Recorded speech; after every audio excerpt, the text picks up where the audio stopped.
What's going on, everybody? Welcome to the Superior Covenant podcast. We're really happy you could take some time out of your day to listen to this episode. Now, just going to hit on a few things really quick. You will notice that when we transfer from the intro to the actual episode, there is an extreme difference in quality, which is ultimately a good thing. We were able to record this episode in a little bit of a different format, which made it sound way better. However, I am doing this intro myself at home with just the microphone built into my laptop, and maybe eventually I'll get a better setup, but who knows. Also, I wanted to let you all know that we have set up an email that you can contact us at with any questions or comments you have, and we may feature it on the show. That email is going to be superiorcovenantpod@gmail.com. Again, that's superiorcovenantpod@gmail.com. Also, it'd be good for me to give a fair warning that about a minute and a half into the episode, there will be a very loud sound produced by Caleb. So if you're wearing headphones, just be careful. Otherwise, we hope you guys enjoy this episode, and here we go. Not this one, because I'm not prepared to freestyle. No, you're prepared. That's the best time ever to freestyle. Quote unquote freestyle. Quote unquote. Just do some freestyle right now. Ready? I'll drop a fat beat. You ready? I can't do that. Yeah, I'm gonna do it anyway though. He's not feeling it, man. You're feeling it. That's the best time. See, I gotta write my freestyles down on paper before Yeah. I freestyle. Freestyle. And then to ensure that my freestyle flows. Watch, I'll just go in and he'll get it right. Ready? Go ahead. You go.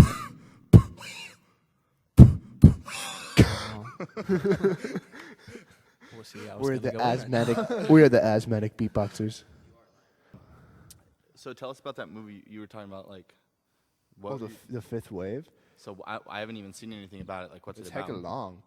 Hecka long. Super long movie, but it was good. Is that what you went and saw today? Yeah, we went and saw Fifth Wave today. TFTI, bruh. TFTI. I literally didn't get an invite to that. And I but really you wanted to see the fifth got a wave. fiance. So are you gonna tell me what it's about? Oh, or? it's about like these Don't alien- spoil. Spoiler Don't alert. spoil anything. But this alien race comes in, and they like try to take over. Well, the now I world. know there's aliens Yeah, in it. you know about the What? trailer. Gosh darn it, Caleb. There's 5 waves, not like ocean waves, but waves of their attack. Okay. So like, what's so special about this fifth wave? Yeah. You gotta watch the movie to Oh my find God. out. This movie sounds like a waste of time. on a scale of Okay. on a scale of 1 to 10, how hardcore is the fifth wave? Ooh. I'm gonna give it a solid 8.5. 8.5. Wow. That's Would you watch it again? Yes, You heard it here, folks. Fifth wave, watchable. watchable. 8.5. But that's my Even review. though 75% of us have not seen it, nor have we seen the only trailer. This is the Caleb's first time review. we've heard of this movie. But take my word for it, because I'm trustworthy, dependable. So, Aaron, why weren't you here last week, man? Good. Oh, I know why you Pooping wasn't. up a storm, man. I just couldn't make it. I literally couldn't leave my bathroom. Hey, there's Ricky. Just You know- whistling in the middle of You know everything. how it is. Pooping up a storm. He was. Well, I'm glad to see that you're healthy. No, Yeah. dude, I'm almost twice as worse, but I couldn't miss the second podcast in a row. If he like abruptly just leaves in the middle of the podcast. Yeah, like if you just need to step out for a minute. we all know why. Oh, God. And like Jesus. Oh man. I've just been eating bananas all day, so Yeah, pretty the Pretty ready. pretty plugged Yeah, up. there So you go. I'm good to go for bananas, at least one pod. bananas and black coffee. That's not a good mix. No, that's like instant poop. That's like instant. That's poop. instant diarrhea. Or like, what's that thing people do? Bananas and Sprite, where they like Oh, Oh, I've heard bananas. about banana plugs you, Yeah, and the like- Sprite is supposed to like bubble and That makes you throw up. yeah. Yeah, that's right.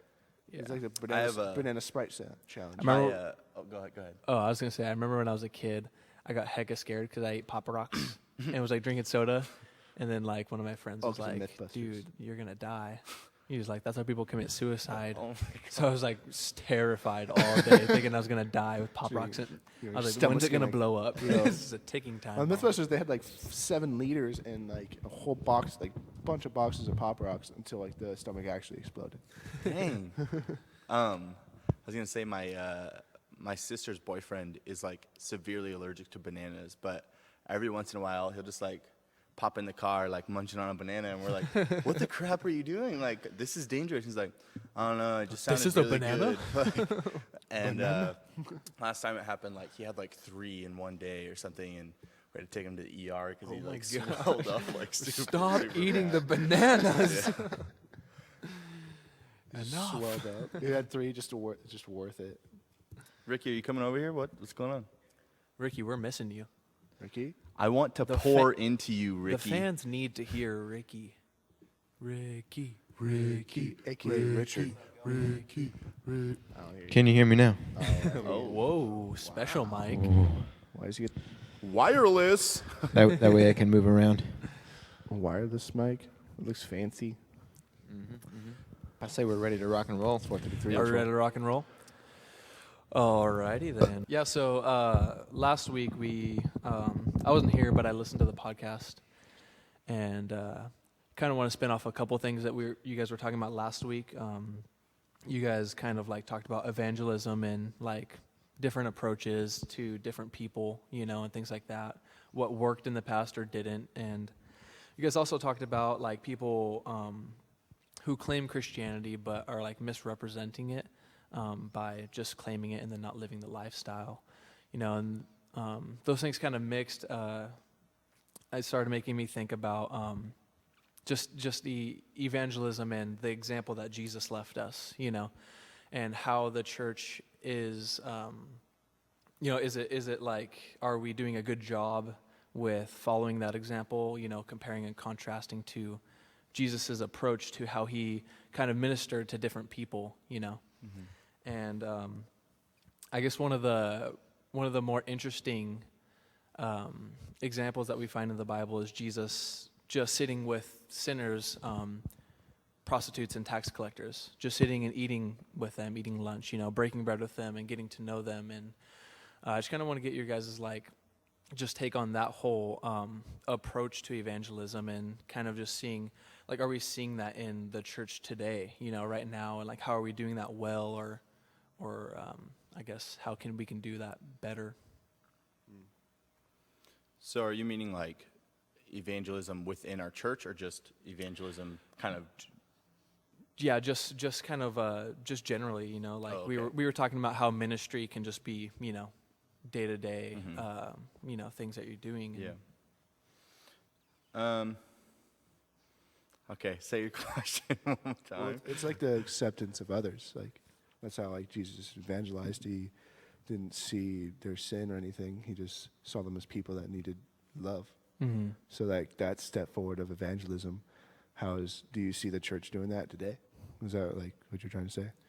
Yeah, I mean, that's basically what I'm getting at.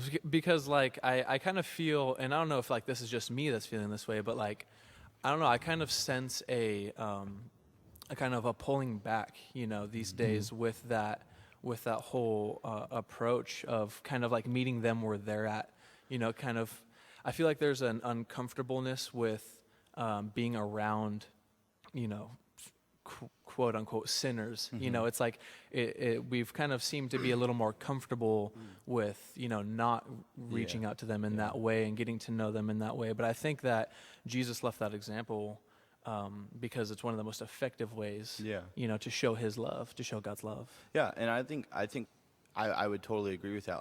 For me, it has been, I've seen a lot more ministry and opportunities for that arise out of just going out and meeting people where they're at, kind of like just what you were saying there, Mm-hmm. instead of saying putting off this hypocritical Christian that, Sure. people think is what we are. Instead of doing that, just kind of saying hey, you know what, I'm a really crappy person, and then meeting them where they're like, hey, I'm not that great either, and then kind of growing together through that and relying on one another to build fellowship and just kind of show love that way. Because that's where the church needs to be, I feel like, and I definitely agree. It's falling back from that a lot.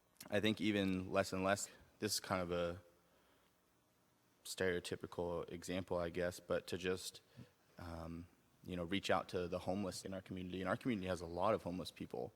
I think there's a lack of drive to even pursue that. And I see that in myself sometimes too, and it sucks. And I wish I didn't feel like that, but sometimes I'll be, driving by or something or walking down the street and, there's somebody that's there who I can, clearly see like you have so little and I have so much compared to you, but I take all of it for granted instead of saying like, hey, let me just, talk to you and try to make a relationship with you, even if it's just for that one moment or that one day, instead of just so easily being like, okay, well, here's some money, have a good time. And it's like, do that. Like obviously that's going to help them and that's serving them. But I think there's so much more to it of saying, I want to know you, and I want to build this relationship with you.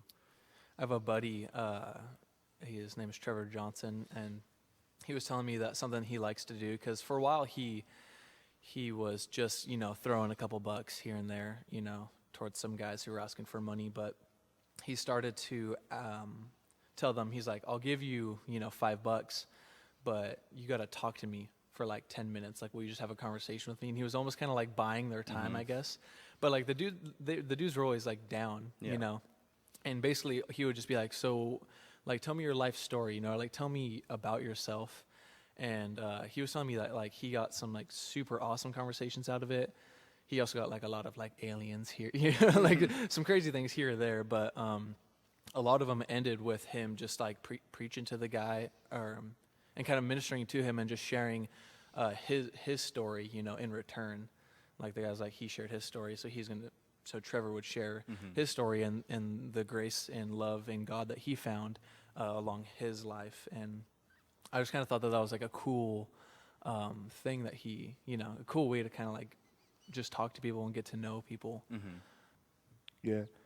I think like a cool story for like at least the Bible point of view is the story of Matthew and how he got chosen as a disciple. Is he was a tax collector, and like tax collectors were like hated back then. They're like basically the telemarketers of back then. Like no one likes telemarketers, no one liked tax collectors. Everybody hated them. And he had made like a lot of mistakes in his life, and in his past he grew up as like trying to be like, his family was the part of like the priests in line. So he was like trying to be like a priest, but he failed at that and became a tax collector. And everybody hated. It's like a 180 completely from what the society back then would accept you as. Yeah, like because once you failed as like that, because that was like your parents, like that was your father's thing, like you did what your father did. And when he failed at that, he just no one else would accept him as like being a job. So the only people that would accept him as the job that nobody wanted was tax collector. No one liked him. Nobody from like that were not even Jewish nor Jews liked him. And the thing when Jesus came to him, Jesus wasn't like felt pity off for him or anything. He just said, hey, you rise up and follow me. He didn't look at like anything he has done. He didn't look at the fact that he was a tax collector. He didn't look at the fact that he is messed up. He just looked at him and said, this guy is open because he's feel like he's failed, and he just needs somebody to take a chance on him. Yeah, and he's like been so humbled that like to even be offered to, come back to Jesus and just like receive that grace is just so amazing. Exactly. And like just to have like Jesus didn't see anybody as what they were. And I feel like today's like actually older generation are so conservative in a way that anybody that's a little different or like has like people in sin, like for example, this is probably like the usual example is for like the gay community. I mean, we can like talk to them. It's not like we can't talk to them and they're like unclean. That's like the older generation. like when the whole thing that went down where they legalized marriage, like gay marriage. Yeah. The whole thing that went down, the first thing the older generation, I saw all these old guys do is look up verses that went against them and put them down and put it on like Facebook or any internet or anything and went and looked for fights with them. Yeah. And I was like, that's the exact opposite of how to get them to come to Christ. Yeah. That's not showing them love, that's showing them hate. That's like, if somebody went up to me and said, everything you're doing wrong and you suck, I wouldn't want to go into their clique. Like if somebody like met, like somebody wanted me to be on their basketball team, but they said I was the worst basketball player there is. Why would I want to be on their team? So it's like, I feel like we have to accept, like, do that Jesus kind of evangelism, show them the love of God, show them that, like, hey, no, I suck too. Like, I mess up all the time. I'm a sinner. I'm no holier than thou person. I'm not perfect, but God helps me be better. Yeah. God helps me to be better. And I think it's almost safe to say that Jesus was, in a sense, comfortable surrounding himself by, those types of people, people who didn't have a relationship with the Lord, who were unsaved. Not that he partook in sin or that he was okay with their sin, but he was okay with meeting them where they were at and surrounding himself with them so that he could be a light to them, Not that he was just casually, going and hanging out at parties and stuff like that. I'm sure that wasn't it. But he wasn't like practicing the sin that they were in. He but was just like going to them. Like in Matthew, he's just eating lunch with them, breaking bread with them and talking to them. And I'm sure that he wasn't, I guess, kind of conforming to the way that they talked or the things that they were talking about. Because ultimately he's the Messiah, and I bet that these prostitutes and tax collectors knew who they were talking to after a while, So just like us, like we can be a light to people without, changing ourselves and conforming to them, but still meeting them where they're at, and just showing them love in that way, I guess. I just really like to look at like patterns in the Bible. And if you look through the Bible, the only time Jesus really quotes scripture is when he's talking to like the religious leaders who already have the scripture basically memorized. And of course now like the Sermon on the Mount, which wasn't originally, Old Testament scripture, is now scripture. But like the only time Jesus ever quoted Old Testament scripture was really just to the religious leaders, not to the people that didn't have Jesus. When it came to the people that didn't have, a relationship with God, that was when he started to show them love. Yeah, exactly. This is like kind of gonna get a little off task, but it just popped in my head when we were just talking about that. Like, have you guys ever thought about, like, Jesus in the Bible, for what we know, is just like the last few years of his life. And so there's so much ministry that happened before that we don't even have examples of. And so it's so cool that, his big ministry was just like those last couple of years, and that's like what we have to work off of. Because all the other stuff, obviously, if there was more to be there, Jesus would have known, like, oh yeah, this is a good time to like start doing everything for the church and all that. And throughout his life, obviously he was persecuted for, everybody knowing him as the Son of God and not believing that. I just think it's so interesting that like all we have is just that little part, because that's all we need. We don't, there's no other piece that needs to be thrown in there, because Jesus' ministry was just so simple. And so many times in church we overcomplicate it and try to make it into such a big different thing, instead of just being like, okay, well, let's look at what Jesus actually said and what he did. And all of it was just being like, okay, I'm going to meet you where you're at and love you. Like, and we try so hard to... We can way overthink it. Yeah, like, it's just so interesting that we only have those 3 years or 5 years or whatever it is of his life, because that's the only part that we were intended to even need.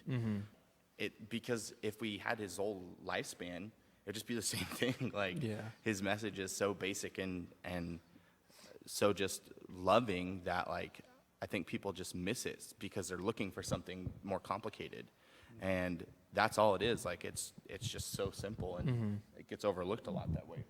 So, I don't know, I just kind of thought of this right now, too. Another example that I thought about with Jesus ministering to someone, maybe in a way that today's church would almost kind of question, if we were to kind of do this. In John chapter 4, we see Jesus, he breaks off from the group, and it says he has to go, through Samaria. And he meets a Samaritan woman, out at a well, knowing that he's going to meet her there, to pretty much to minister to her, And I was kind of thinking about this. This is a Samaritan woman.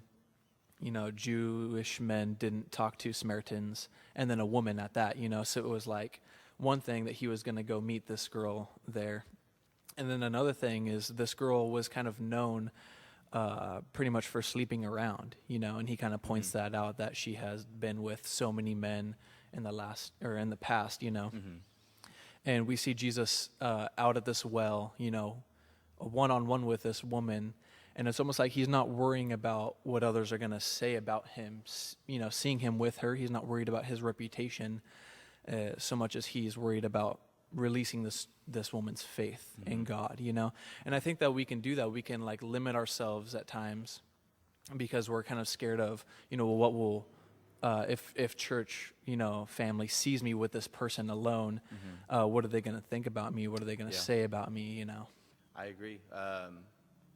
There's definitely been points where, like in high school, I would be hanging out with kids that, I knew at that point in their life didn't want anything to do with Christ or, having a relationship with him at all. And I would, be there to kind of be a good example to them and try my best to, just make sure that we're safe and stuff like that because, I cared about them. And there would be times like where I would, be out in public with them or something, and I'd run into somebody from church, and they'd kind of like, they wouldn't necessarily say anything, but they would just look at me different. Like, what are you doing with that guy? And it just kind of struck me as like, what do you think I'm doing? Like, exactly what I'm called to do. So I totally agree with that. So, I mean, like, where do we kind of draw the line with that too, because we are talking about the Messiah talking to this woman one-on-one, but it might be a little different if one of us, we're talking to this woman one-on-one or something, or even like we have a best friend who's unsaved. How much time do we spend with that person? Because they're a friend, and I'm sure that we all have like unsaved friends. I don't know, but like where's the line, I guess, because the Bible does talk about, bad company corrupting good morals and things like that too, and watching your company. But at the same time, it does call us to go, to go and meet them where they're at and to be a light to them. So I don't know, what's your guys' take on that? I think it's to the point where it's going to stumble us in a way. Like if you're going to be around somebody, like you can be around them like enough to where you can like talk to them, like have dinner with them. But like if you're hanging out with somebody, they're going to have an influence on you. If you're not having a good enough influence on them in a way. And for us, Jesus was perfect in a way. Yeah. He was like the Messiah, and like he had a lot of build up and a lot more faith and a lot more like Holy Spirit in him kind of thing. And so like standing in front fully human but fully God. I know. Yeah. And like so standing in front of the Samaritan woman, he's not even thinking about anything like that. Yeah. But like we're sinners. Like us guys are just sinners, and we've sinned before. And like to go, like just putting ourselves in front of those positions is people are going to look at us and be like, you're not holier than now anybody. Like I'm not going to go over to, like if I have a junior high class on Wednesday night and I only have one girl in there and it's just me, I'm just going to go and make her go in the high school room. Sure. Because people are going to like just talk or anything like that. And it's also just like today's age is kind of like that. And it was just stupid. And I feel like, was like somebody takes a picture of you, and posts it. It's like that can go a million different ways. Yeah, and it was just stupid. Like I feel like it shouldn't be like that. Yeah. So, local youth leader Caleb with one woman. Man.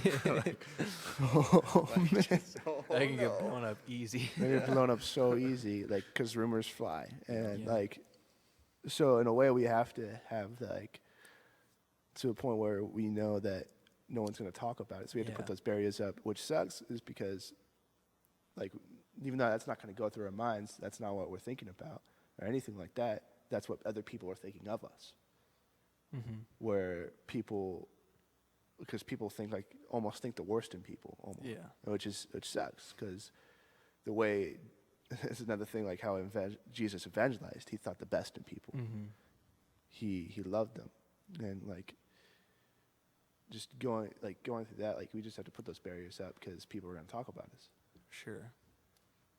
Yeah, and then I think we have the Holy Spirit, and we have that discernment, to discern whether a situation is corrupting our morals, because we know when we're acting different around different people, like I know when I'm cussing because I don't cuss all the time, and if I'm sitting and just like sitting with some guy and we're just like cussing, like I can tell that I'm cussing, and I can tell that I'm like kind of altering myself to please this guy that I'm with, so we can definitely discern when we're doing that, when we're compromising versus, a time where we're with an unbeliever and we're just hanging out and, getting to know them, and that's not going on too. There was one year when I went to a small charter school because it was supposed to be like better student-teacher ratio and better, therefore, like learning. Yeah. And turns out everybody that went to the charter school was just like, they got kicked out of high school, and then they got kicked out of like the special high school. So then they went to the charter school, which meant that I was surrounded by all the kids that had been kicked out of multiple schools, basically, with the exception of like the few kids that, were there for the same reason I was. And I only went there for the 1 year because I found myself, just having a lot more of like a dirty mind, because everybody there just had such a dirty mind, and like I found myself saying bad words and things like that, and so that's when I just had to leave that school. But there was some missionaries that went to the like International Porn Convention, and they prayed about it beforehand because it was mostly men and I think like one woman, and they prayed to God to like guard their eyes and guard their hearts, and if they couldn't handle it, then that they would have like the strength to leave, because it was going to be mostly topless women around there. And they went into that place and were just able to just see those people for who they were and not for their exterior image, and were able to just evangelize heart to heart, which I thought was just awesome. But so if you can do that, then that's great. But, I think that would definitely be extremely difficult. Yeah. Big extreme. Yeah, and I've heard a couple of like stories about basically there's a business, I guess, called XXX Church, and I know you guys have heard about that a little bit. But basically they went to like a porn convention and just set up a little booth that says like Jesus loves porn stars, and like most everybody there is like not like get out of here, like we don't want you and all that stuff. It's kind of just like, oh cool, you're doing your thing, like we're glad you're here, and like they're able to evangelize to many people there, like, and it's like people who are going to that, like obviously they have a problem, like if they're looking at porn enough that they want to go to a convention, but like they were kind of at the place where their thought was just kind of like, this is just what these people like, like we like to play spike ball sometimes, and like we like to do this podcast and stuff like that. And if there was like a spike ball convention, I'd totally go to that, because I really like to spend my time with that. And it's like, in a weird way, that's exactly the same thing as what God loves spike ball players. But I mean, like, it's exactly that, just meeting people where they're at, instead of saying like, well, whenever they show up, like we'll talk to them, like if the opportunity comes up. But like really like going out into the world and saying like, this is where we're needed. Yeah. And showing up there. Like, I think that's just super powerful, and people who they might not even consciously know that yet, but like it leaves an impact on them, like, oh, those Christians came to a porn convention, like, Something we kind of talked about this a while back. I think you were telling me about that story, and a point that you brought up in that last conversation was that these people that are at the porn convention are just being real with their sin. They're just being open with what they, they're not hiding anything. So really they're no different than the rest of the world, except the fact that they're being open. More open with what they're all about, I guess. Yeah, I do. Now I do remember that conversation, because it's like basically the point that I made there was like, if you're super fat and you overeat all the time and you're going to McDonald's, like, and you're standing in line, there's no way of hiding that. Like, and you're not necessarily going out and being open and saying like, this is what I want to do, like, take it or leave it. But like, I mean, you can't hide that, like, in your life. And, with those other people, at the porn convention, they're just basically saying, this is where I'm comfortable. Like, this is where I want to be, and I'm going to step into this role and just take whatever you have to say to me. If you don't like it, then sorry, I'm here, kind of thing. But yeah, I think that's a good point. I totally forgot about that. I think it's safe to say too that even like those Triple X Church, like those guys that are going there, I'm sure that they got tons of slack for going to a porn convention, by other people, and maybe even by other Christians,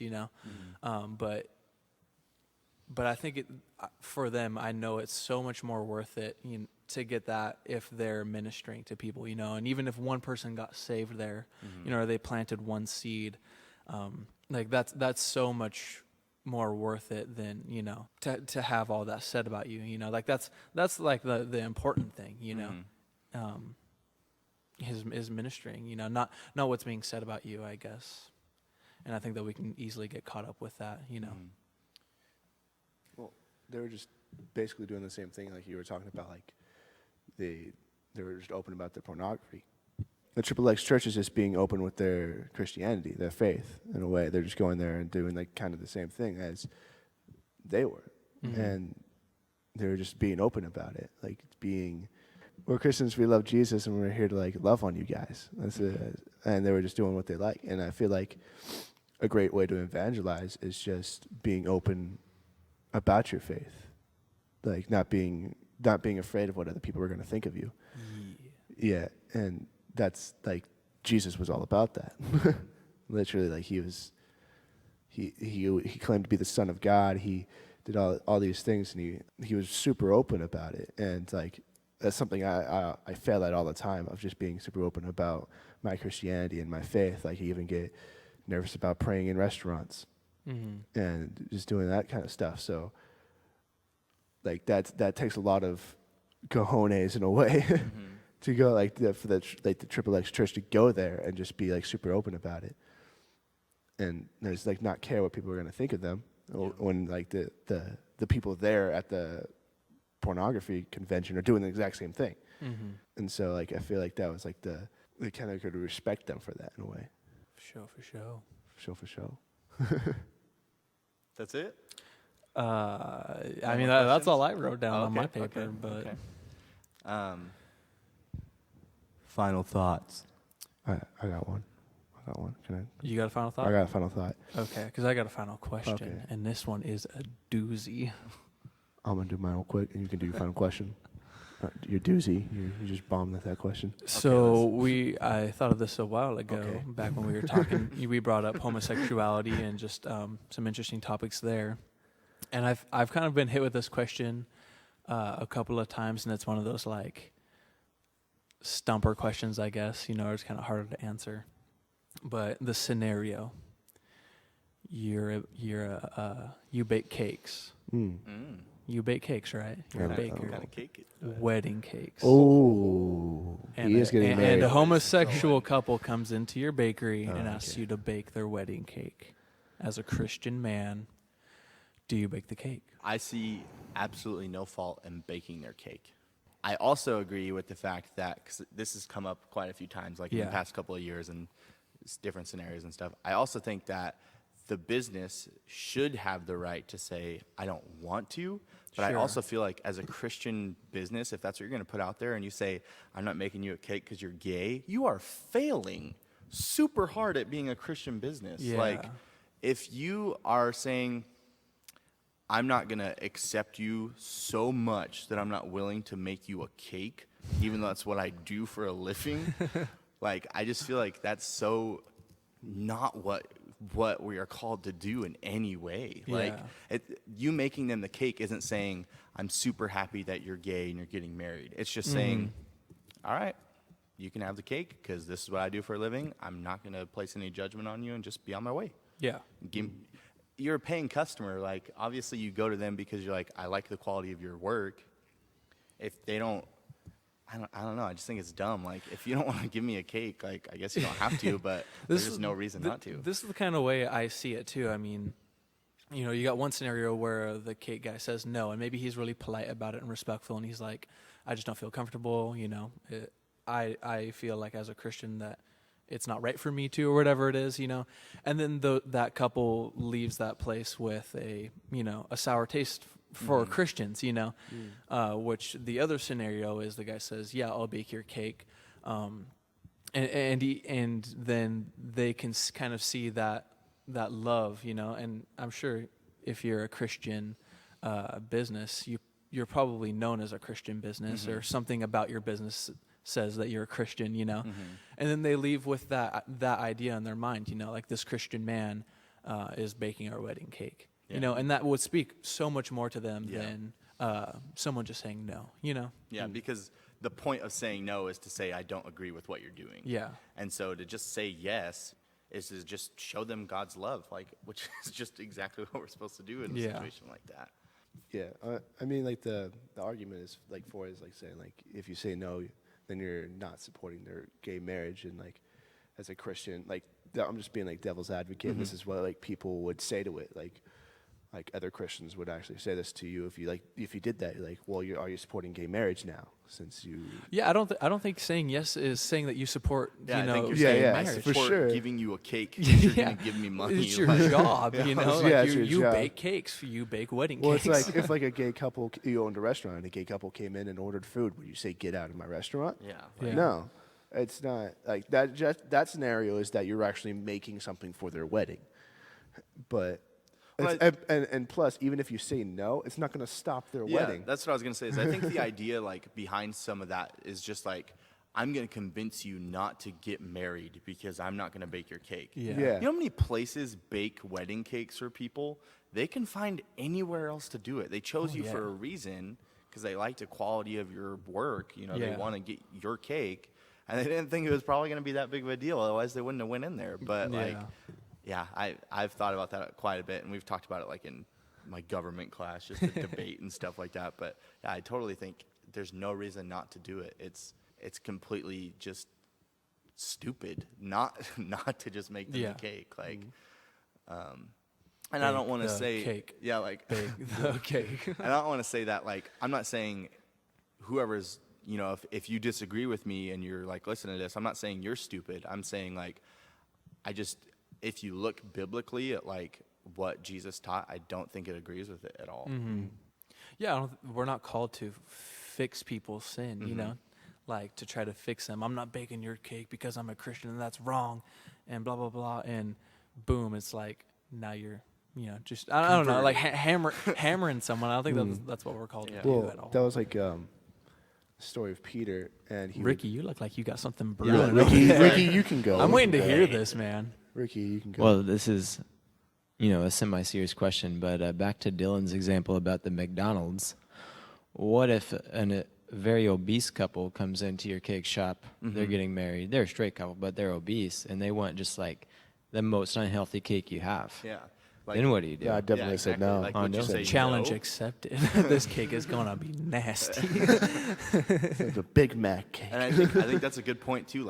People are just so quick to point out the sin that they have a problem with. Yeah. And so many people are just offended by, homosexuality, and to me it's I don't see the purpose in getting so upset over one thing and being I'm totally okay with the fact that a huge percentage of America is gonna die from being too fat. Mm-hmm. Literally gonna die from eating too much unhealthy food, and then being well, it's their choice. But as far as the cake for their wedding, you can't do the same thing. Yeah, I agree. Well, that's a good point. I think Christianity, Christians take the Bible or their faith into an offense, which Jesus meant it to be a defense. The Bible was meant to defend you, and there's a story this reminds me of the story of Peter, and yeah. What? Speak into the mic. Whisper into the mic louder. What? Oh, you turned it off? All right, I'm going. Said breastplate of righteousness. The sword of the Spirit. Anyways, Jesus had told... Shod your feet with the gospel of peace. Jesus had told his disciples to take up your swords, and Peter had taken it as literal, in the towards the end of John, he had this sword, and when they were coming to take away Jesus, Peter had grabbed the sword because Jesus was hey, get your swords up, and he like started like flinging his sword at all these people, like random, like lobbing ears, he lobbed an ear off, but he probably didn't even knew how to use it. He was like, and what Jesus meant for lops that, his ear off. Bro, whoa, man, take it down a notch. yeah. But what Jesus meant for that when he said, "Pick up your swords," is to defend yourself, not to go out attacking people. Or like randomly, like Peter had a lot of spirit. Like a necklace of ears, like comes back like, I did it, Lord. Just good on my trophies. Lopped all these ears. Think they're saved now? They're saved. Yeah, and that's what like Peter took it as. It's like it's this offensive that I should go out and like lob people's ears off, kind of in a way. But like Christianity's like they use their faith or like their Bible as like this offense that they have this right to go out and like ridicule people or tell them that they're wrong or do all this stuff. Jesus is like, no, this is your defense. Like, you use it to defend yourself. That's what it was meant for. Like he even like stopped Peter while he was like trying to lob off all these ears, stopped him and said, no, don't do that. And he healed the guy's ear. He put the ear back on his head. And that's what Jesus' ministry Which would was. be pretty crazy to see too. And what was that guy thinking? Like, that moment in the Bible is like so intense. Like it's like just passed over all the time. Like whenever you're reading through it, like, he chopped off his ear and Jesus put it back on. But like that is so intense. Like they're like, all right, Jesus, come with us. And Peter just rips out a sword and chops off the nearest guy's ear. Yeah. And Jesus is like, don't worry about it, dog. I got you. And like throws it back on. The thing is that they brought like 400 men. It's not like you always think of it as a small group that came. It was like 400 guys coming to get Jesus. So Peter, one guy with the sword against like a bunch of soldiers, he's all like, "What's up?" And then like, what's up? And he with gets one ear. What's up with the other 399 soldiers like not stepping in for their buddy? like no one. He didn't even get a soldier. He got a servant of the priest. Yeah, he didn't even like- like get a soldier. Yeah. And so like, yeah, that's like how that people, guy was probably like, what did I do? Like, he's just here to he's here because his priest is here. And then Jesus comes up walking up to him with his ear in his hand. Like, what's he thinking too? What's this guy doing? I'm keeping this. Like, And then it's just healed. Yeah, back on. that's like the thing was that when he took it as an offense, he did more harm than good. Yeah. He cut off a guy's ear. And not even like a soldier, he cut off the servant's ear. And it was just like, that's what I feel like people nowadays do a lot too, is that they take the Bible and they throw verses at people and they do more harm than any good.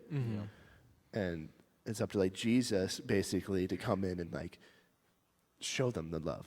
yeah, because I think that kind of goes back to what we were talking about last week too, of just like the approach that you see in so many churches now, like even with just mostly with the older generations of being like, hey, do you know Jesus? No, not really. I haven't got to that point in my life yet. Yeah, well, you're going to hell. Like, there's just no room to be like, to even think that person is going to want to hear anything else you have to say. Yeah. Like you immediately turn them off from any chance of any evangelism at all, like, and any opportunity to just even talk about Jesus. Like, next time you bring them up, they're going to immediately turn off and be like, I don't want to talk about this. Yeah.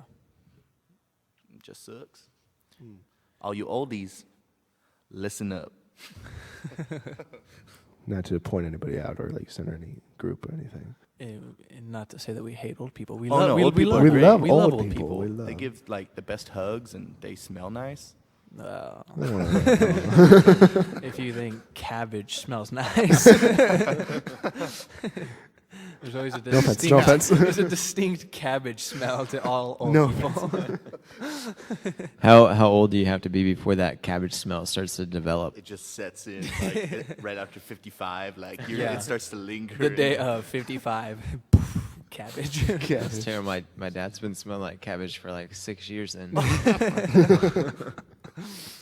didn't even notice. Yeah, you got used to it, man. Mr. Brewster, if you're listening to this. I am so sorry. Love you. I'm gonna buy you some great cologne. British sterling. Bake you a cake. Really musky to mask that cabbage smell. Why cabbage of all things? Like, How about maybe just like some carrots? Then they just smell like salad or something, you know? Oh, I like the smell of salad. Maybe some ranch dressing cologne. Does for salad that even cabbage. smell? I'd actually like that. Just dirt. Anyway, Yeah, so final thoughts. I mean, with everything said today, there's a lot of different topics that we kind of bounced around with, but I guess my encouragement to listeners is to not miss out on ministry opportunities by fearing what might be said about you, by fearing what even the world is saying or the church might say about you. Like, don't miss out on telling someone about the love of God, because you're scared of that. And I guess that's like my encouragement to you guys. Yeah, and I think too, like, just kind of to bounce off of that is, it's, if you do get into a situation where that's an opportunity and you miss out on it because you are scared or something like that, that's okay. Yeah. Like, I think a big thing that's happened is, like, you just discourage yourself so much after, like, oh, I could have really helped that person, or, I could have done this. And instead of dwelling on the past of, like, I should have done that, I should have made this an effort to make this better or anything, just move forward and realize that, that happened and what to do differently now. Yeah, and grow from that and learn from that experience. And realize, like, God is calling you into different opportunities because he still wants to use you. Mm-hmm. I think a lot of times, like, people just get really discouraged and think that, God gave me an opportunity to be used as a tool and as a way to bring somebody unto Christ, and I missed it. So next time I feel this, like, I don't want to do it. I don't feel right about it. But I would just encourage everyone to really turn away from that feeling and just to know that, if the Spirit is leading you to talk to somebody, do it. It's not like you get a one chance and if you miss it, it's done. Yeah. Like, God is always calling us to work into all kinds of different people in our life, whether that be in our workplace, our family members, our friends, anybody that we come into contact with. There's always opportunity to spread the gospel. So I would just leave that encouragement up for you guys as well. Also, don't be, like, down on yourself if you don't, like, lead anybody to Christ or do anything like that, because just being an example of Christ itself, showing love and just doing that in general, can sow seeds in people. Like, even just telling them about the Bible, or, like, saying, like, and they didn't, like, follow, like, come to Christ right then. You don't know what happened down the road. Exactly. I was telling my junior hires about this story, and it was, I forget, like, all the names for it, but it's basically, there was this one guy, and he was this pastor, but he never led anybody to Christ. He only led one person. That was it, his whole life. But that one person, or so he thought. that one person was Pastor Chuck Smith. Yeah.